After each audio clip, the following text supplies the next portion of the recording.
Hello and welcome to AJ Storytime channel for kids. If you are new to my channel, welcome and please subscribe before you leave. Today's storytime theme is called Imagine That. First book we are reading is called Ralph Tells a Story by Avi Hamlin.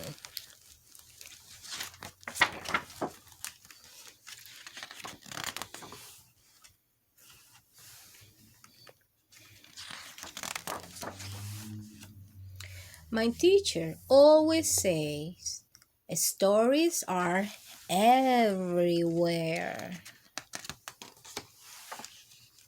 And the kids in my class were always finding them.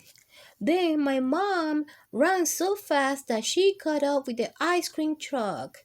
Yeah, stories, stories, stories. After that, I decided to hide my Halloween candy in my bed. I ran down the hallway with underwear on my head. The dentist forgot to give me a toothbrush. But every day at writing time, I thought really hard. I stared at my paper. I stared at the ceiling. I could not write a story. Then Grandma gave me a cup of coffee and said, "Don't tell your mother." Ah, I have no story. So I looked for other things to do. I went to the water fountain. I roamed the hallways. I tried everything. Then one day, after getting sent back to my desk, I begged Daisy for help. "I cannot write a story because nothing happens to me." "Are you kidding?" she said. "I have written a tons of story about you." She began pulling her stories out of her desk. "Look at this one," she said. "Remember the time you let me brush your hair? And this one. Remember a time you knocked down all the crayons? Oh, and remember the time you painted your nails with a black marker? I thought I'll never be a great writer like Daisy." Then Daisy stapled all her story together. Click, click. "Wow," she said. "This book is already 13 pages. Click, click." "Can I use the stapler?" I asked. I was really good at stapling. "But you have nothing to staple," said Daisy. "You have to find a story first." So I looked for stories out the window, in the aquarium, in my desk, and when my teacher wasn't looking, I looked for stories on the floor. But still, no stories. Lying under my desk reminded me of lying in the grass at the park. I closed my eyes and imagined I was at the park. Just like that time, a little inchworm crawled on my knee. The sun was shining right into my eyes. Squinting, I picked up the wiggle inchworm and looked, and it closed up. And that's when my teacher found me. "What's your story about?" she asked. I opened my eyes and I saw an inchworm. "Wonderful," she said. "I cannot wait to read what you wrote." But there was no inchworm story. I sat down and tried to write about the inchworm, but right away I got stuck. "Do you know any inchworm stories?" I asked Daisy. She just rolled her eyes and kept on writing. And then my teacher said, "Write it! Come to the rock! Time to cheer!" "Ralph, why don't you go first?" said the teacher. I pretended that I had lost my paper. It didn't work. I held my paper against my chest so no one could see it. I was at the park. I say an inchworm crawled on my knee. I walked to the front of the road. It took a long time. It was quiet. My heart went tum tum tum tum tum. That's when I looked at Daisy. "Wow, really? Did it feel squishy, Rafi? Did you take it home?" And then everyone started asking me questions. "Did your mom let you keep it? Did you touch it? Was it a baby? Was it a girl? Did it tickle? Did you name it?"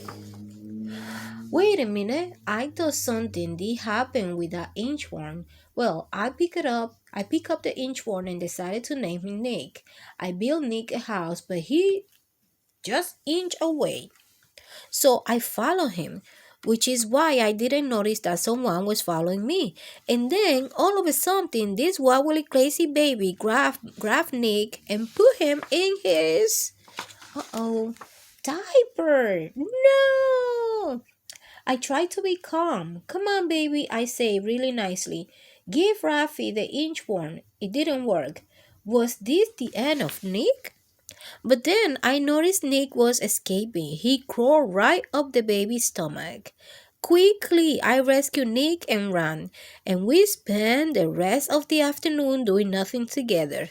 The end. Everybody clap and cheer. Show me a picture, Ralph, someone say.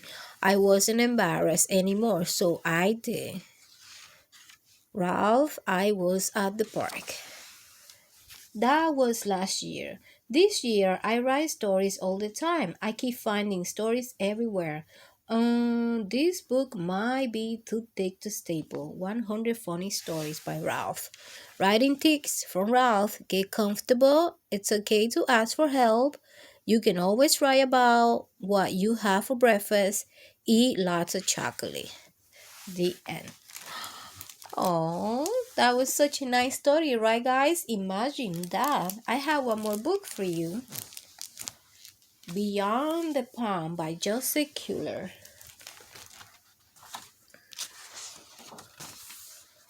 Remember that the storytime theme for today is Imagine That. Just behind an ordinary house filled with too little fun, Ernest D. had decided today will be the day that he will explore the depths of his palm. So he tried sticking a stick and dipping a hook and sinking a stone, but nothing touched. My palm has no bottom, said Ernest D.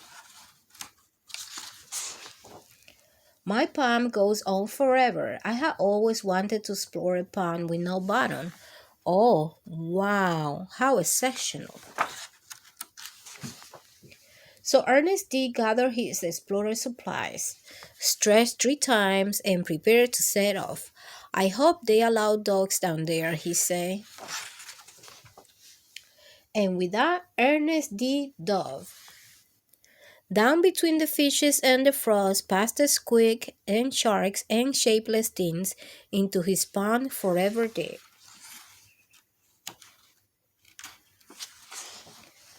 He dove into lightless stretches and through sunken treasures. I think someone forgot to turn on the lights in this part of my pond, he said. Ernest D dove farther into his pond than anyone had ever gone before, until at last he came up to the other side. The other side of his pond was big and reckless.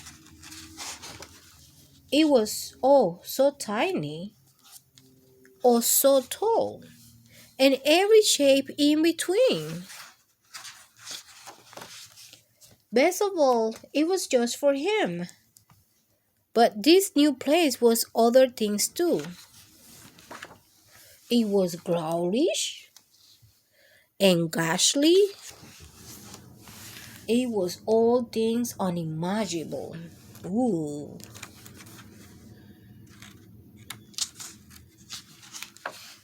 But Ernest D was the bravest of explorers.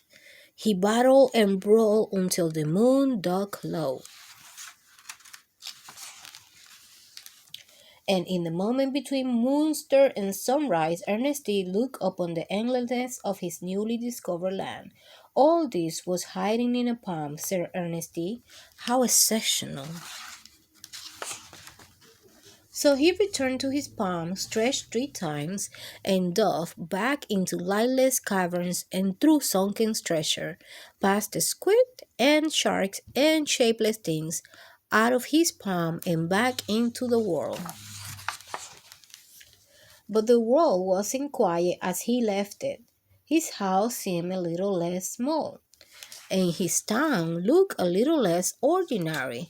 Beyond every street and silent corner was a place unexplored. Exceptional, said Ernest D. The end. I hope that you enjoyed the storytime thing for today. These are the books that I read. Please don't forget to subscribe. Imagine that. Bye.